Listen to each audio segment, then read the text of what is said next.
आपण देवघरामध्ये देव ठेवतो, देवांच्या मूर्ती ठेवतो. पण देवघराची शक्ती ही शतपटीने वाढण्यासाठी आपण यंत्र विकत आणतो आणि यंत्रांची स्थापना करतो. पण यंत्र नक्की सिद्ध आहेत का? नक्की कुठली यंत्र ठेवायची आणि यंत्रांची शास्त्रोक्त पद्धतीने स्थापना कशी करायची, तरच त्याचे फायदे तुम्हाला मिळतील.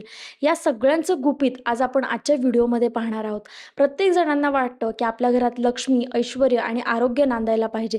तर या तीनही गोष्टी आपल्या घरात नांदण्यासाठी नक्की कुठली यंत्र आपल्याला देवघरात ठेवायचे आहेत, हे आजच्या व्हिडिओमध्ये मी तुम्हाला सांगणार आहे. नमस्कार यूट्यूब फॅमिली. देवघर आणि देवारा सिरीजच्या 12व्या एपिसोडमध्ये मी रोहिणी तुम्हा सर्वांचं मनापासून स्वागत करते. आतापर्यंत आपले 11 भाग प्रदर्शित झाले आहेत आणि या 11 भागांना तुम्ही दिलेल्या प्रेमाबद्दल, प्रतिसादाबद्दल मी तुमची आभारी आहे. तर आजच्या व्हिडिओमध्ये आधी आपण तर पाहिलं की देवांच्या मूर्ती कशा ठेवायच्या, फोटो कशा पद्धतीने ठेवायचे. पण देवघरात आपण काही यंत्रसुद्धा ठेवत असतो.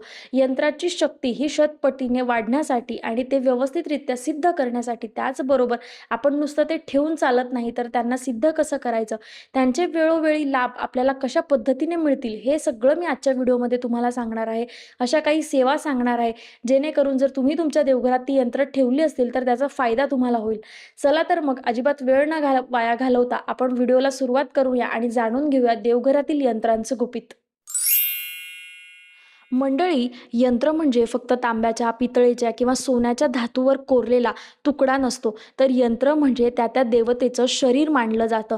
जसं आपण मंत्रांद्वारे मंत्र जाप करून त्या देवतांना आवाहन करत असतो, त्याचप्रमाणे यंत्र आपण देवघरात ठेवून त्या देवतेची ऊर्जा शक्ती जी आहे ती त्या देवतेला कार्यरत आपल्या घरात करत असते.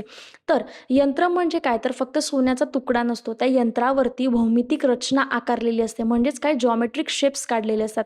बऱ्याच यंत्रावर तुम्ही पाहिलं असेल बिंदू असतात, त्रिकोण असतात, वर्तुळ असतात, तर याला जॉमेट्रिक शेप्स म्हणतात. तर ते जॉमेट्रिक शेप्स म्हणजेच भौमितिक रचना त्या देवतेंची ब्रह्मांडामधील जी ऊर्जा असते ती आपल्या घरामध्ये खेचून आणण्याचं काम करत असतं. यंत्र हा शब्द प्रामुख्याने संस्कृत भाषेमधील आहे.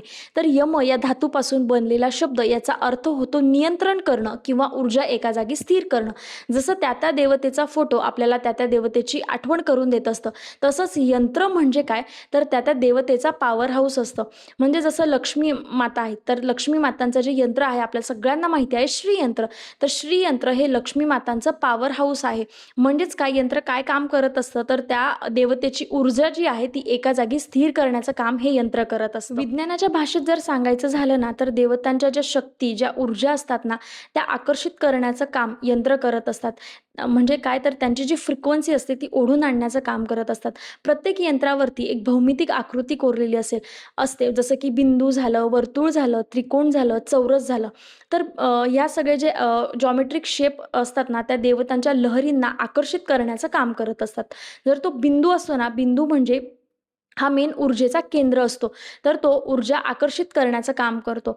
दुसरं म्हणजे जे त्रिकोण असतात ना, तर ते त्रिकोण म्हणजे जे वर जाणारे त्रिकोण असतात ना, ते पुरुष तत्वाचं म्हणजे भगवान शिवांचं प्रतीक असतात. आणि जे खाली येणारे त्रिकोण असतात ना, ते स्त्री तत्व म्हणजेच काय, तर शक्तीचं प्रतीक असतात. आणि जे चौरस असतात ना, ते ही जी देवतांची खेचून घेतलेली ऊर्जा असते ना, तर ती सुरक्षित करण्यासाठी एक भिंत बांधतात, म्हणजेच काय, प्रोटेक्शन करण्याचं काम करत असतात. आता बऱ्याच जणांच्या मनामध्ये प्रश्न पडला असेल की यंत्र आणि मूर्ती यामध्ये नेमका फरक काय. तर मूर्ती जी देवी देवतांची असते ना, ते त्यांचं स्वगुण रूप असतं. म्हणजे त्याच्यात काय, तर आपल्यासारखा मनुष्याचा जसा आकार असतो ना, नाक, कान, डोळे, तसं सगुण रूप दिसत असतं. आणि यंत्र जे असतं ना, ते निर्गुण स्वरूप असतं. म्हणजेच काय, त्याच्यावर शरीराची आकृती नसते, तर त्यांच्या ऊर्जेचा आराखडा कोरलेला असतो, त्याच्यावर त्यांची भौमितिक रचना असते. म्हणजेच काय, तर त्यांची ऊर्जा असते, त्यांच्या आपण त्यांचं असं म्हणू शकतो की त्या देवतांचं ब्लूप्रिंट त्या यंत्रावरती कोरलेलं असतं. यंत्र म्हणजे काय, हे तर तुम्हाला आतापर्यंत कळलं असेल.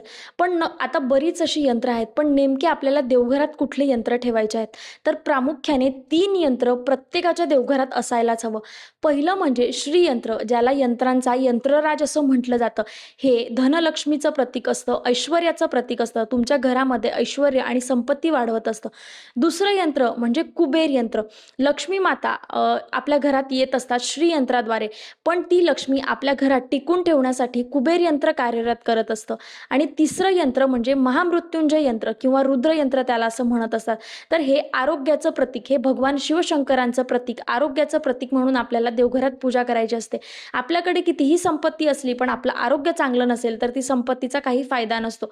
म्हणून आपण या तीनही यंत्रांची आपल्या देवघरात पूजा करणं आवश्यक आहे. आता या तीनही यंत्रांची अगदी सविस्तर माहिती आपण जाणून घेऊया की ते यंत्र नक्की दिसायला कसं असतं, कशा पद्धतीने देवघरात ठेवायचं, त्याची स्थापना मांडणी कशी करायची आणि नक्की त्याचं महत्त्व काय आहे. श्रीयंत्राला यंत्रांचं यंत्रराज असं म्हटलं जातं. सगळ्या यंत्रांमध्ये श्रेष्ठ असणारं यंत्र म्हणजे श्रीयंत्र. याला महालक्ष्मी मातांचं आसन म्हटलं जातं. महालक्ष्मी माता साक्षात श्रीयंत्रावरती विराजमान असतात. तर त्यांना बसण्यासाठी आता बरेच लोक म्हणत असतात की लक्ष्मी माता या चंचल असतात, अजिबात त्या फार काळ कुठल्याही एका जागेवरती टिकत नाहीत. त्याच्यामुळे बरेच जण म्हणतात की आमच्याकडे पैसा येतो पण त्वरित निघून जातो. पण बऱ्याच स्वामी केंद्रांमध्ये अनुभव आहे, ज्या घरामध्ये श्रीयंत्राची शास्त्रोक्त पद्धतीने पूजा केली जाते त्या घरामध्ये कुठल्याही प्रकारची आर्थिक अडचण अजिबात उद्भवत नाही. तिथे गरिबीचा वास नसतो आणि ऐश्वर्य संपत्ती या भरभराटीने असतात. महालक्ष्मी मातांचे आशीर्वाद त्यांच्या घरामध्ये नांदत असतात. श्रीयंत्राची भौमितिक रचना मी तुम्हाला थोडक्यात सांगते. तर श्रीयंत्रामध्ये ना 9 त्रिकोण आहेत. त्या 9 त्रिकोणांपैकी 5 त्रिकोण जे आहेत ना ते खालच्या बाजूने झुकलेले आहेत, जे शक्तीचं प्रतीक आहेत, म्हणजेच काय स्त्री तत्वाचं प्रतीक आहेत. आणि जे 4 त्रिकोण आहेत जे वरच्या बाजूने आहेत ते शिव म्हणजे पुरुष तत्वाचं प्रतीक आहे. आणि त्याच्यामध्ये हे 9 त्रिकोण मिळून छोटे छोटे 43 त्रिकोण तयार होत असतात. आणि त्याच्या ऊर्जा, त्या त्रिकोणांची जी ऊर्जा असते त्या आपल्या जीवनातील विविध शक्तींचं प्रतिनिधित्व करत असतात. श्रीयंत्राच्या अगदी मध्यभागी येतो तो म्हणजे केंद्रबिंदू. तर या केंद्रबिंदूमध्ये साक्षात ललिता सुंदरी, महात्रिपुरसुरी, महालक्ष्मी मातांचा वास आहे. या केंद्रबिंदूमध्ये हा केंद्रबिंदू जो आहे हा महालक्ष्मी मातेच्या ऊर्जेचा महासागर आहे. श्रीयंत्राचे प्रामुख्याने 2 प्रकार आहेत. पहिला म्हणजे भूपृष्ठ श्रीयंत्र आणि दुसरा म्हणजे मेरू श्रीयंत्र. तर भूपृष्ठ जे श्रीयंत्र असतं ते अगदी साध्या तांब्या किंवा पितळेच्या किंवा चांदीच्या किंवा सोन्याच्या पत्र्यावरती कोरलेलं असतं, ज्याला असा आकार नसतो वरच्या बाजूने, म्हणजे जसे आपले देवी देवतांचे टाक कसे साध्या पद्धतीने कोरलेले असतात तशा पद्धतीने. आणि मेरू जे यंत्र असतं ना ते डोंगरासारखा, त्याला असा उंचवटेसारखा आकार असतो. या दोन्हींपैकी कुठलंही यंत्र तुम्ही तुमच्या देवघरामध्ये, कपाटामध्ये, तिजोरीमध्ये, व्यापार वृद्धीमध्ये, म्हणजे जर तुमचं दुकान असेल, ऑफिस असेल, जिथे कुठे तुम्ही नोकरीसाठी जाता तिथे सुद्धा तुम्ही घेऊन जाऊ शकता, तिथे सुद्धा तुम्ही वास करू शकता, ठेवू शकता, स्थापना करू शकता अर्थातच. किंवा जर तुम्हाला देवघरात स्थापन करायचं असेल तर पंचायतनाच्या खाली जी यंत्रांची पायरी आहे तिथे तुम्ही स्थापना करू शकता. या दोघांपैकी कुठलंही यंत्र चालेल, दोघांची शक्ती सारखीच आहे, फक्त त्याचा आकार वेगळा आहे. एक जे आहे ते प्लेन पत्र्यावरती आहे आणि दुसरा जो आहे तो 3D आकारासारखा मेरू यंत्रासारखा आहे. श्रीयंत्र घरामध्ये ठेवण्याचे बरेच फायदे आहेत. घरामध्ये जर तुम्ही श्रीयंत्राची स्थापना केली असेल तर घरात ऐश्वर्य आणि संपत्ती नांदते. दुसरं म्हणजे घरामध्ये अजिबात नकारात्मक वातावरण नसतं, तिथे सकारात्मक ऊर्जेचा वास असतो. आणि तिसरं म्हणजे एकाग्रता वाढते. श्रीयंत्रावरील जो केंद्र असतो ना त्याच्यावर ध्यान केल्याने आपल्या मनाला शांतता मिळते आणि आपल्या घरामध्ये एकाग्रता वाढते, अजिबात कटकटी किंवा अलक्ष्मीचा नाश होतो. दुसरं महत्त्वाचं यंत्र म्हणजे कुबेर यंत्र. श्रीयंत्र लक्ष्मी खेचून आणण्याचं काम करतं, पण कुबेर यंत्र घरात आणलेली लक्ष्मी टिकवून ठेवण्याचं काम करत असतं. ज्या लोकांना कर्जमुक्ती हवी आहे किंवा व्यापारात नफा हवा आहे तर कुबेर यंत्र त्याच्यासाठी उत्तम काम करत असतं. कुबेर यंत्राची नियमितपणे सेवा केल्याने आपल्याला व्यापारामध्ये नफा होत असतो आणि आपल्याला कर्जमुक्ती व्हायला मदत होते. तर जसं महालक्ष्मी माता ह्या लक्ष्मीच्या स्वामिनी आहेत ना, तसंच कुबेर हे लक्ष्मीचे वितरक आहेत, रक्षण करणारे आहेत. कुबेर यंत्र घरात, देवघरात, आपल्या नोकरी ठिकाणी ठेवण्याचे बरेच असे फायदे आहेत. सगळ्यात पहिलं म्हणजे खर्च नियंत्रण. आपल्या घरात जर वायफळ खर्च होत असेल किंवा आलेला पैसा टिकत नसेल तर ते नियंत्रण करण्याचं काम जे आहे ते कुबेर यंत्र करत असतं. दुसऱ्या म्हणजे नवीन संधी. व्यापारामध्ये, नोकरीमध्ये कुबेर यंत्राची जी ऊर्जा आहे त्या ऊर्जेमुळे आपल्याला नवीन संधी मिळत असतात. नवीन स्तोत्र जे आहे ते कुबेर यंत्र आपल्याला उपलब्ध करून देत असतं. आणि दुसरं म्हणजे कर्जमुक्ती. जर तुम्हाला कुणाकडून येणी असेल, म्हणजे तुमचे पैसे कुठे अडकले असतील, रखडलेले असेल आणि ते पैसे मिळत नसतील किंवा तुमच्या डोक्यावरती कर्जाचा डोंगर असेल तर कुबेर यंत्राच्या योग्य सेवेने तुम्हाला कर्जमुक्ती व्हायला मदत होते. आणि जर तुमचे रखडलेले पैसे असतात ते सुद्धा लवकरात लवकर मिळायला तुम्हाला मदत होते. कुबेर यंत्राची स्थापना किंवा मांडणी कुठे करायची तर पंचायतनाच्या खाली महालक्ष्मी माता जिथे आहेत ना, लक्ष्मीकारक गोष्टी जिथे कवड्या किंवा लक्ष्मीकारक कासव असेल, श्रीयंत्राच्या शेजारी आपल्याला कुबेर यंत्राची स्थापना करायची असते. हे देवघरात झालं. पण जर तुम्हाला भिंतीवर लावायचं असेल तर तुम्ही ईशान्य कोपरेला कुठेही फोटो फ्रेममध्ये जे कुबेर यंत्र मिळत असतात ते लावू शकता. जर तुम्हाला तिजोरीत ठेवायचं असेल तर स्वामी केंद्रामध्ये जे कुबेर यंत्र मिळतं तर ते तुम्ही तिजोरीमध्ये ठेवू शकता. ते अत्यंत प्रभावशाली आहे.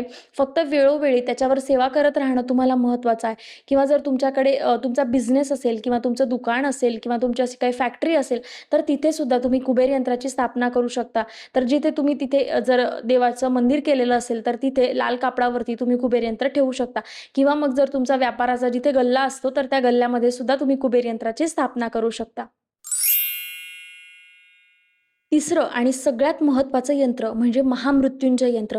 याला आपण रुद्रयंत्र सुद्धा म्हणत असतो.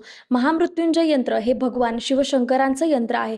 ज्या घरामध्ये घरातील कुठल्याही कुटुंबातील सदस्यांना भीती वाटते किंवा अकाली मृत्यूचा भय असतो किंवा खूप काळापासून आजारपण आहे, सारखं घरात कुणी ना कुणी आजारी पडत आहे, तर उत्तम आरोग्य राहण्यासाठी कुटुंबातील प्रत्येक व्यक्ती हा निरोगी राहण्यासाठी रुद्रयंत्र आपल्याला आपल्या देवघरामध्ये स्थापन करायचं असतं.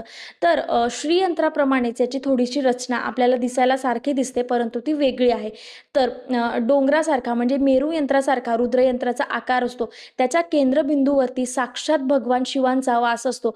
त्याच्यामुळे रुद्रयंत्र जर आपण घरात ठेवलं आणि अभिषेक करत राहिलो तर आपल्या घरातील अकाली मृत्यू जे आहे ते टळतात.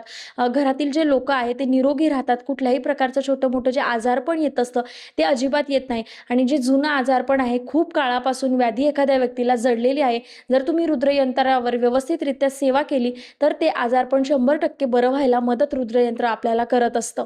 रुद्रयंत्रावर अभिषेक करून ते तीर्थ जर आपण प्राशन केलं तर आता सध्याच्या काळामध्ये आपल्याला कामाच्या ठिकाणी बऱ्यापैकी ताण असतो. बरेच लोक डिप्रेशनमध्ये जातात किंवा घरात नकारात्मक वातावरण असतं, वाईट बाधा असते, शक्ती असते, त्याच्यामुळे घरात सारखं कटकटी होत असतात. तर अशा सगळ्या गोष्टी जर होत असतील ना तर महामृत्युंजय यंत्र अर्थातच रुद्रयंत्रावर तुम्ही महामृत्युंजय कवच जर तुम्ही म्हटलं आणि त्याच्यावर पाण्याने किंवा दुधाने अभिषेक केला आणि ते तीर्थ जर प्राशन केलं तर त्या सगळ्या गोष्टीतनं तुम्हाला मुक्तता मिळत असते. त्याचबरोबर सारखं जर घरात कुणी आजारी पडत आहे तर तुम्ही सोमवारी किंवा महाशिवरात्रीला किंवा श्रावण महिन्यात, अर्थातच ते भगवान शिवशंकरांचं यंत्र आहे, तर सोमवारी जर तुम्ही त्याच्यावरती सेवा केली आणि ते तीर्थ प्राशन केलं तर तुम्हाला नक्कीच फायदे दिसतील. त्याचबरोबर जर घरात छोटं मोठं आजारपण आलंय, अर्थातच विज्ञानाला अध्यात्माची जोड असते, तर तुम्ही ऑब्व्हियसली म्हणजे आजारी पडलं तर डॉक्टरकडे जायचं नाही का, तर जायचं, पण विज्ञानाला नेहमीच अध्यात्माची जोड असते, तर त्याच्याबरोबर आध्यात्मिक सेवा सुद्धा आपल्याला करायच्या असतात. तर जर आजारी पडलं कुणी तर रुद्रयंत्रावरती महामृत्युंजय अष्टक किंवा महामृत्युंजय कवच नित्यसेवेमध्ये दिलेलं आहे, तर ते एकदा म्हणून त्याचं तीर्थ जर तुम्ही आजारी व्यक्तीला दिलं तर त्यांचं आजारपण जे आहे ते बरं व्हायला मदत होते. त्याचबरोबर कामाच्या ठिकाणी आता बऱ्याच प्रकारचे मानसिक तणाव असतात, तर ते सुद्धा कमी करायला आपल्याला रुद्रयंत्र मदत करत असतं. कारण आपण श्रीयंत्र आणि कुबेरयंत्राची स्थापना केली, भरभराट आपल्याकडे लक्ष्मीची असली, पण आपलं आरोग्य जर उत्तम नसेल ना तर आपल्याकडे असलेल्या लक्ष्मीला काही अर्थ उरत नाही. त्याच्यामुळे ज्याचं आरोग्य उत्तम त्याचं घर उत्तम असं म्हटलं जातं. रुद्रयंत्राची स्थापना आपल्याला योग्यरित्या प्राणप्रतिष्ठा करूनच करायची आहे, जसं आपण श्रीयंत्र किंवा कुबेर यंत्राची करतो. तुम्ही रुद्रयंत्र देवघरात सुद्धा स्थापन करू शकता किंवा मग जिथे आजारी व्यक्ती आहेत त्यांच्या उशाखाली सुद्धा रुद्रयंत्र ठेवू शकता. रुद्रयंत्र हे उत्तम आरोग्यासाठी आहे. देवघरात स्थापना केली तरीही चालेल किंवा तुम्ही घराच्या म्हणजे आपलं जिथे तिजोरी असते, जिथे बरेच लोक श्रीयंत्र किंवा कुबेर यंत्र ठेवतात, तर तिथे सुद्धा ठेवलं तरीही चालेल. फक्त वेळोवेळी जेव्हा आपल्याला त्याच्यावरती सेवा करत राहणं महत्त्वाचं आहे. तर नुसतं आपण ठेवून दिलं आणि ते काम करेल असं नसतं. जर कुणी आजारी पडलं किंवा आपल्याला ताणतणाव आहे किंवा आपल्याला असं वाटतं की आपलं डोकं शांत नाहीये, तर रुद्रयंत्रावर साधं जरी तुमच्याकडनं महामृत्युंजय अष्टक नाही म्हटलं गेलं तर आपला साधा जो मंत्र आहे, ओम त्र्यंबकम यजामहीम सुगंधिम पुष्टिवर्धनम उर्वारुकमिव बंधनान मृत्योर्मोक्षी यमामृतात, हा जो आपला महामृत्युंजय आहे ना, मंत्र आहे ना, याचा एक माळ जाप करा किंवा ॲटलिस्ट 16 वेळा जरी आपण केला, त्याच्यानंतर ते तीर्थ आपण प्राशन करायचं आहे. जरी अभिषेक नाही जमला तरी ध्यानस्थ बसून आपल्याला जरी आपण 16 वेळा मंत्र म्हटला ना तरी आपलं डोकं आणि मन शांत व्हायला आपल्याला मदत होते. कारण बरेच जण म्हणतात की भगवान शिवशंकर हे रौद्र स्वरूप आहेत किंवा त्यांचं जे स्वरूप आहे ते रौद्र आहेत. पण भगवान शिवशंकर जितकं त्यांचं स्वरूप रौद्र आहे ना, तितकेच ते सौम्य आणि शांत पण आहेत. त्यांना जसं रुद्रावतार म्हटलं जातं ना, त्याचबरोबर त्यांना अजून एक नाव आहे, ते म्हणजे भोळे साम सदाशिव. ते भक्ताच्या एका हाकेला धावून जाणारे आहेत आणि त्या यंत्रावरती साक्षात भगवान शिवशंकरांचा वास असतो. तर तुम्ही चांगल्या मनाने साधा आपला भगवान शिवशंकरांचा मंत्र म्हटला आणि तरी जरी प्रार्थना केली ना, तरी भगवान शिवशंकर तुम्हाला तुमच्या ताणातून, तुमच्या गोष्टींमधनं मुक्तता द्यायला तुम्हाला कार्यरत असतात. यंत्र हे विज्ञानाची आणि अध्यात्माची एक सुंदर जोड आहे. श्रद्धेने केलेली पूजा, शास्त्रशुद्ध पद्धतीने केलेली यंत्रावरची पूजा तुमच्या आयुष्यामध्ये चमत्कार घडवू शकते. त्याच्यामुळे तुमच्या घरात, देवघरामध्ये यंत्र किती महत्त्वाचं आहे ते आपण पाहिलं. पण या यंत्रावर जसं मी म्हणालं, की श्रद्धेने आणि शास्त्रशुद्ध पद्धतीने आपल्याला पूजा करायची असते. तर त्यांची स्थापना विधिवत कशी करायची, त्यांची मांडणी नक्की कुठल्या ठिकाणी करायची आणि त्याचा सविस्तर व्हिडिओ याच्या पुढे येणार आहेत. तर आजच्या व्हिडिओमध्ये आपण पाहिलं, की नेमकं कुठली यंत्र आपल्याला देवघरामध्ये ठेवायची आहे. आता या प्रत्येक यंत्राचं महत्त्व मी येणाऱ्या व्हिडिओमध्ये तुम्हाला सांगणार आहे. पुढचा जो आपला व्हिडिओ असणार आहे, तो अगदी सविस्तररित्या श्रीयंत्रावर असणार आहे. त्याच्यानंतर कुबेर यंत्र आणि रुद्र यंत्र अशा क्रमाने मी व्हिडिओ घेऊन येणार आहे. आजचा व्हिडिओ तुम्हाला आवडला असेल तर लाईक नक्की करा आणि सबस्क्राईब केलं नसेल तर आवर्जून करा, कारण येणाऱ्या व्हिडिओचे अपडेट तुम्हाला त्यातून मिळणार आहेत. आणि एक अजून छोटीशी गोष्ट मी तुम्हाला सांगते, जर तुम्हाला व्हिडिओ आवडला असेल ना, तर तुमच्या मित्रमंडळींपर्यंत सुद्धा शेअर करत जा. कारण एक वाईट गोष्ट जरी आपण नाही पसरवली, पण चांगली बातमी जर आपण लोकांपर्यंत पोहोचवली ना, तर त्यांच्यासुद्धा सेवेचं किंचित का होईना पण फळ तुम्हाला मिळत असतं. त्याच्यामुळे चांगली माहिती जर तुम्हाला आवडली असेल, तर तुम्ही सुद्धा लोकांपर्यंत पोहोचवण्याचा नक्की प्रयत्न करा. जर तुम्हाला व्हिडिओ आवडला असेल तर लाईक करा. पुन्हा आपण भेटूया पुढच्या भागामध्ये. तोपर्यंत सगळ्यांना श्री स्वामी समर्थ.